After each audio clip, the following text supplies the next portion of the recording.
Detective Doug Larison on the stand to tell jurors the police followed sound practices when they handled Michelle's clothing. We wore rubber gloves for one thing. We tried not to disturb the clothing items, just to get a quick look at them and then reinsert them back in their original packaging. DNA analyst Linda Sauer testified that the DNA collected from that evidence could only belong to one person. The probability of finding two unrelated individuals is so small that it can be discounted.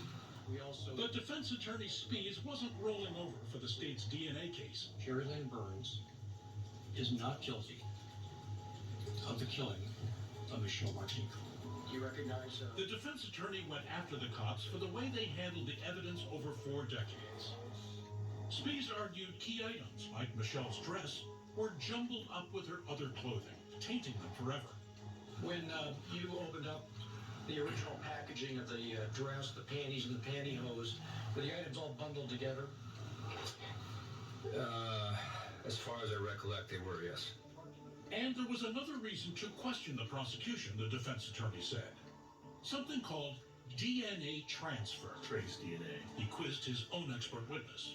Is it, Dr. Spence, a plausible explanation that the DNA of Jerry Burns found on the dress or on the gear shift could have come about by a transfer?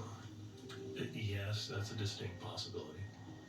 The defense's DNA expert told the court Burns might have left his DNA at the mall innocently on a door or a bench. After all, he told investigators that he had visited the mall. Jerry Burns' DNA. Jerry Burns, the defense argued, was a victim of